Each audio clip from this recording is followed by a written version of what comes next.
Bonjour Hamza. Salut Thierry, comment ça va? Ça va bien, je te remercie. Et comment vas-tu toi?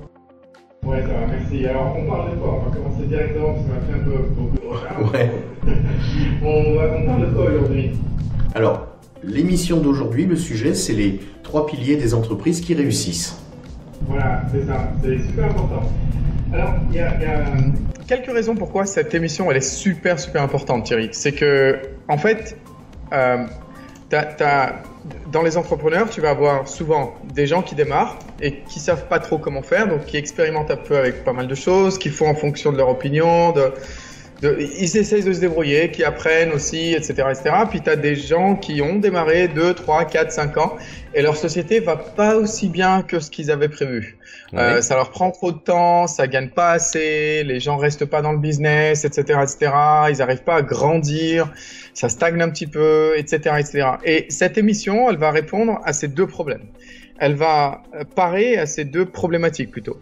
La problématique de démarrer dans de bonnes conditions et et réussir très rapidement, réussir à faire du profit très rapidement, mais aussi à résoudre des problèmes si on voit qu'on stagne un petit peu, qu'on est un peu bloqué, qu'on est toujours en train de faire le pompier, un peu éteindre les feux à gauche, à droite et que ça avance pas comme on veut. En fait, ce dont on va parler aujourd'hui, c'est un modèle. C'est un modèle que j'utilise. J'en ai déjà parlé à ceux qui nous regardent souvent. Oui. J'en ai déjà parlé avant. C'est le modèle des 3 cercles. Alors ici, j'ai dit que c'est les 3 piliers des sociétés qui réussissent, mais c'est vraiment des piliers. C'est vraiment des piliers. C'est pour ça que j'ai préféré ce nom que les 3 cercles. Alors, on va commencer tout de suite si ça te Bien va, sûr, Thierry. tout à fait. Hein? Alors, tu vois, 3 cercles, donc tu en as 3 comme ça qui se croisent. Au centre, c'est le succès. Mais tu vois que le centre, le croisement des 3 cercles, il est tout petit par rapport à tout ce qu'il y a à faire. Et c'est principalement la raison qui fait que ces 3 cercles sont une super bonne image par rapport à la réalité. C'est-à-dire que, en fait, il est très difficile d'arriver pile poil au croisement des 3 cercles. Alors, je dis il est très difficile. D'abord, il faut comprendre les 3 cercles. D'abord, il faut comprendre les 3 cercles. Quand je dis très difficile si on ne sait pas ce qu'on fait. D'accord? C'est toujours un peu pareil. Le premier cercle, c'est le cercle du marketing. Une définition, ma définition du marketing, la plus simple définition du marketing, c'est attirer. C'est attirer. On en a déjà parlé, je te demande pas parce que tu le sais, et c'est attirer. Donc, c'est attirer des potentiels clients. Si tu n'es pas capable d'avoir, par exemple, un restaurant bien situé qui attire des clients potentiels qui viennent regarder le menu, qui rentrent dans le restaurant pour poser une question, est-ce que vous avez des tables, etc. Si on n'a pas ce truc-là pour un site web qui attire des visiteurs, etc., eh bien on n'a rien. On n'a rien du tout. Attirer, c'est le marketing. D'accord? Très important. Premier cercle. Deuxième cercle de tous les business qui réussissent, c'est qu'ils sont forts à convaincre des prospects à devenir clients. Ils sont forts dans cette conversion. Et ça veut dire quoi? Selling. Vendre, c'est convaincre. Vendre, c'est convaincre. D'accord? Très important. Et enfin, servir. C'est-à-dire que peu importe si c'est un produit ou un service, tu sers les autres avec ton produit ou ton service. C'est sur ce cercle que tout se repose. C'est pour ça que ce cercle est en bas d'ailleurs. C'est sur ce cercle que les 2 autres se reposent. Sans ce cercle, eh bien malheureusement, ton business n'a pas de raison d'être. Si tu veux, la vraie raison d'être d'un business, c'est si il peut améliorer la vie des autres.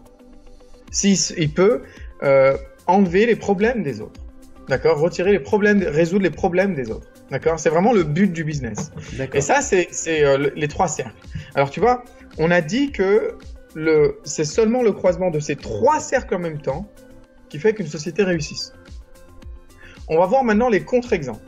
Je vais montrer quelques exemples, Thierry, où la société, elle va pas réussir parce qu'il y a un cercle qui va pas croiser les 2 autres. Ok. D'accord? Donc, premier exemple. Alors là, il n'y a pas d'ordre principalement, hein, d'accord? Donc on va dire que on va prendre le cercle, ta capacité à. Alors un dernier point, pardon. Un dernier point que je trouve très important. Un dernier point que je trouve très important dans les 3 cercles, c'est que ce dont on va parler aujourd'hui, ça s'applique bien sûr aux sociétés, à tous les futurs entrepreneurs et tous les entrepreneurs en ce moment, bien entendu. Mais ça s'applique aussi à tout ce qui est, c'est pas possible. je suis désolé. Ça s'applique aussi. Alors attends. Voilà. Ça y est, on y est arrivé. Donc ça s'applique aussi à tous les gens, en fait, à toutes les situations où on deal avec des gens. D'accord. Donc, par exemple, ta carrière, tu deals avec ton employeur. Dans une recherche d'emploi, tu deals avec des recruteurs, etc., etc. Oui. Dans une relation de collègues, Ouais. d'amitié, relation amoureuse, on deal avec des gens. Eh bien, dans toutes ces choses-là, tu vas trouver, comme dans un business, tu vas trouver 3 cercles qui soit fonctionnent en même temps ou soit sont déréglés. Si tu vois le marketing, par exemple, si tu es dans une relation, on va dire amoureuse, ton marketing, ça va être la façon dont tu t'habilles, dont tu te comportes, la façon, je sais pas, enfin, ça va être ta personne et ça va être la chose qui va attirer ou pas. D'accord? Okay. Convaincre, ça va être aussi la partie, est-ce que tu peux convaincre quelqu'un de se marier avec toi, de te voir, de passer du temps avec toi, d'être ton ami, de te conseiller, peu importe, t'es obligé de convaincre des gens, d'accord? Et servir les autres, c'est vraiment quand tu es au service de l'autre, du conjoint, de l'ami, de qui que ce soit. Tu veux une bonne relation amicale, tu as ces 3 cercles. Tu veux une bonne relation amoureuse, tu as ces 3 cercles. Et tu veux une bonne carrière, tu as ces 3 cercles. Si tu n'es pas capable d'attirer, marketing, des opportunités de carrière, en interne ou de l'externe, tu n'es pas bien. Si tu n'es pas capable de convaincre ton employeur de te promouvoir, ou les recruteurs à l'extérieur de te donner une chance sur un nouveau job, c'est pas cool. Si tu n'es pas au service des autres, c'est-à-dire que si tu provides pas assez de valeur ajoutée. Provide, ça serait quoi en français? On va dire tu ne donnes pas, tu ne fournis pas. Tu ne fournis pas assez de valeur ajoutée à ton employeur. Ouais. Et bien, forcément, tu vas pas forcément évoluer. En fait, ces 3 cercles, tu les retrouves tout le temps. Mais nous, on va se concentrer aujourd'hui sur l'entrepreneuriat. D'accord. Je vais juste faire un aparté parce que je trouve que c'est important. On a dit, si un cercle ne croise pas les 2 autres, on a des problèmes.